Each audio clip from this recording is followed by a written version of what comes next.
Hi guys, it's been like a fat minute. It's been 5 days. I'm gonna be honest, I've been slacking. I have video ideas. I just things have been moving, things have been busy, I need to make sure I got my sparkle so I can deliver. So I have a really juicy story time for you guys about the time I worked with an unaliver, somebody who was unalive, somebody. I don't know what I'm allowed to say, what I'm not allowed to say, but I will keep mentioning that they have unalived somebody and it's confirmed. Like, we know that he did do this.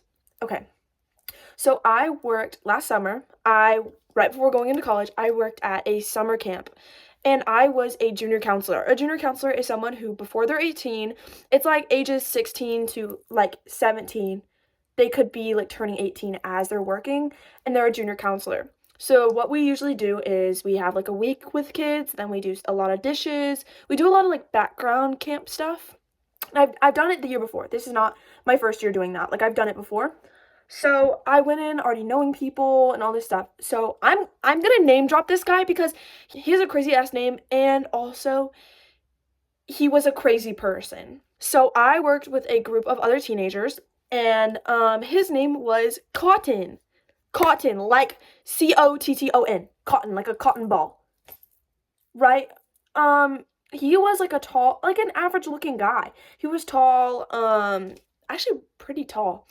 And so we would spend a lot of time with the other junior counselors because we were like kind of like our own little niche group because we worked a lot together, like with each other. We were just like our own thing. So we would do dishes together, we would clean together. Like, after a while you become really, really, really good friends with these people. So I was already in my like little groove, my little friend group when I met him. He had just turned 16, fresh 16, and 16 is the youngest that you can be when working there. So during training week, which I wasn't there for training week, but during training week he was 15 and then he just turned 16 so he could work. And he was like super country. He was from like this small town. I was working with him and then a couple of other guys and a bunch of group of girls, and I didn't really know him that well. So when we were cleaning and stuff, like, I was just kind of making small talk to him. And my first true interaction with him was he was just sitting there talking about his like political beliefs and all that stuff, and I was like, okay, like, sure. Like, I'm not gonna sit here and hate on anybody's political beliefs. I'm not gonna but I feel like that's a weird like initial conversation to have with somebody. And then I had kind of heard things about him where he was very similar to a guy that we'd previously known that I did not like. So it's like, I don't know what this guy's gonna be like, right? So he knew that this other guy had a small crush on me. So I was sweeping with him one day, and we were just talking about this is our first time like kind of being alone, and we're just talking about things, and he's like, Kenna, I love how you're just such a traditional woman. Okay. He's like, I love how you're just such a traditional woman. Like, there's so many men that need you out here, but you know what? If you knew more about cars and hunting, you would get 10 times more attractive and all this stuff. I'm like, okay. Like, sorry, I don't know a lot about cars. Gosh, I'm a girly. And so he's just talking to me about this stuff, and he's like, I came here, like, we're just, like, sweeping. He's like, I came here to, like, find a wife, but, like, if it doesn't happen, it doesn't happen. And I prayed that, that I wouldn't date anyone until I met my wife and all this stuff. And I was like, oh, okay, like, cool, that's a cool thing. And I'm just, like, casually talking, and he's like, but you know that guy that is kind of crushing on you? Barrett, like, you know that guy Barrett? And I was like, yeah, I know Barrett. And he's like, well, I heard he's like a massive hoe. He only came here for the women, and I heard that he like parties every weekend, and he's just here to find like a Christian girl. He's just here to find like his granola girl. And so like I would be careful about him. I'd be careful. I was like, okay, I guess I'll be careful. Like, I don't know. Okay, good to know. Like, thanks for the info, bud. Thanks for the info. And he's just still talking to me about how he loves that I'm a traditional woman and how there's not any traditional women out here. I'm like, okay, thank you, I guess. And it was just all like the vibes were kind of off. Like, I think he thought he was like complimenting me, but it was not coming off in a compliment way. It was not coming off complimentary. So that was like my first interaction with him. And I'd heard other people say, like, he had said weird things to them, he had done weird things with them, and I'm like, okay, like, maybe he's just, like, a weird guy, maybe he just doesn't know a lot, like, I don't know, I'm not gonna hate, I'm not gonna, like, assume things about this guy that I just don't know. And so, I was just kind of working with him, and then I start to notice he is liking one of the girls that, is a regular counselor. Keep in mind, he's 16. The girl that he is starting to like is 23. 23. I'm like, okay, maybe it's just like a one-sided crush. No, no, no, no, no. He was talking to everybody about how he's going on these dates in town. Like, he met this random girl in, like, the town that we were next to, and that they were going on dates, and that they kissed, and that it was going so amazing. And I'm like, oh, okay. And then I see him still hanging out with this other counselor who's 23 all the time. Like, when she had kids, he would just be talking, and people were like even like little like the kids, the campers were like, yeah, like they would be so cute together. They should get together. I'm like, he's 16. He's 16. He's 16. And he's just talking about how he met this girl in town and how he loves her and all this stuff. I'm like, guys, I don't think he met a girl in town. I think the girl he's going out with is this 23-year-old. And so one of my friends goes up to the 23-year-old. I'm gonna call her Stacy. Goes up to Stacy and is like, hey, so how are you in Cotton? And Stacy's like, he told you? No, but you just did. You just told us. So she's just like, yeah, he's actually really sweet, and I don't know. And, like, doesn't bring up the age at all, doesn't, like, just talking about him, and I'm like, this is really weird, guys.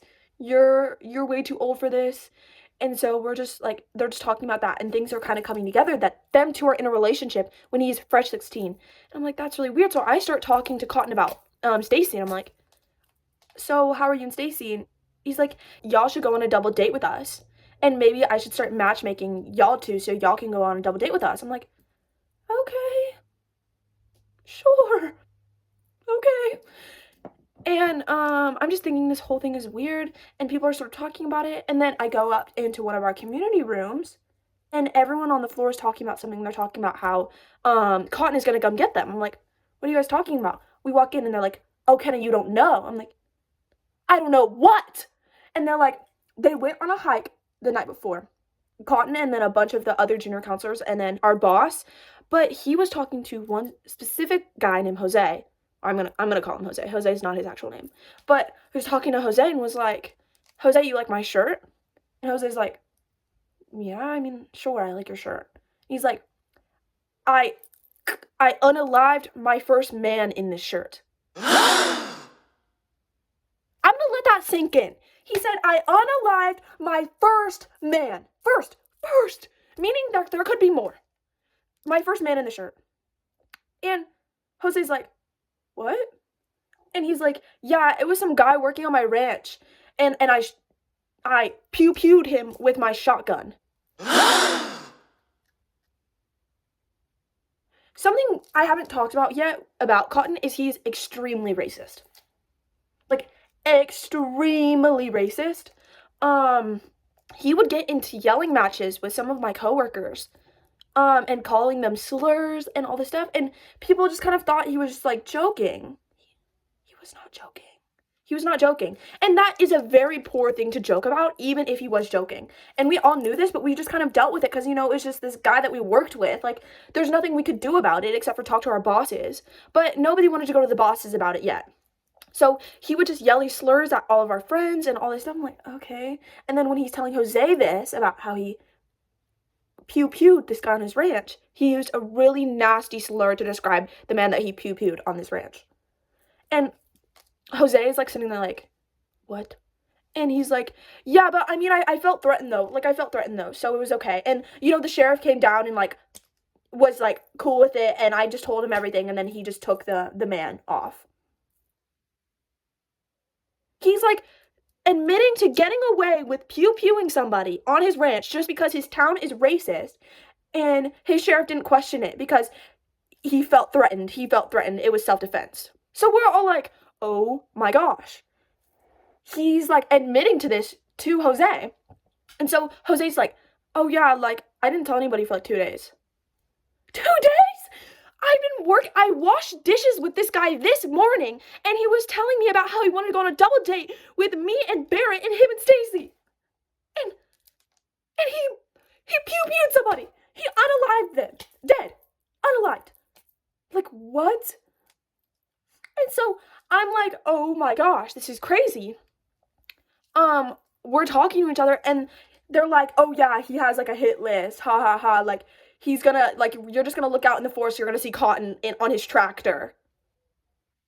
And so we're like we're writing down all of this evidence, and we're like, okay, we need to go to our bosses about this because this is crazy. And honestly, I am scared. The people around us are scared, like, oh my gosh, like, we've been working with this guy for weeks and we didn't know that he like had no value for human life. Like, so we're like writing up all the things like about the slurs thing, about Stacy, about all this stuff. We turn it into our bosses and we're like, this is what's going on.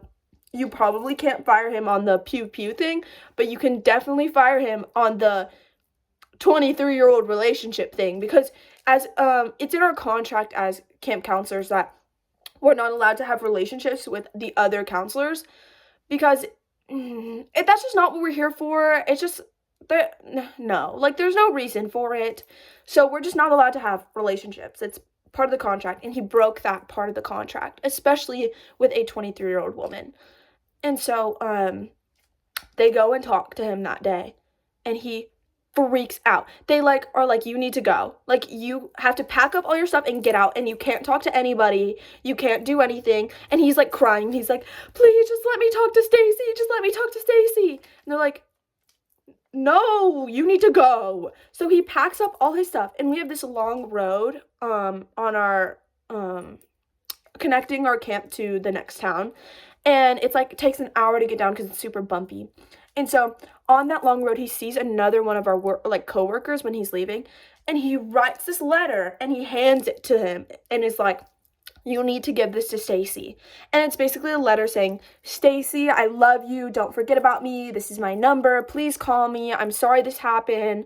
Like, I don't know why this is happening. Like, our love is eternal and all this stuff.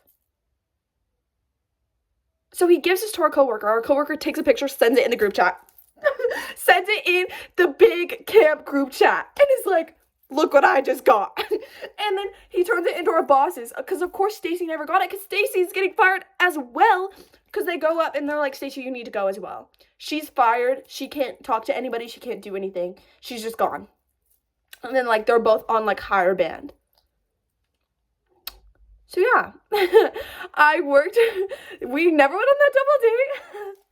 And I worked with, and I never saw him again after that. I just know that he is like, he was an inside joke for the next like months that we worked at that camp, because we're like, like, we're just gonna turn around and we're gonna see him in the woods and we're on the hit list and all this stuff about like how he's gonna come and unalive us as well.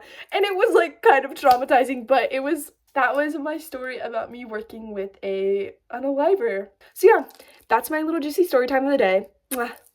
Love you guys. Bye, babes.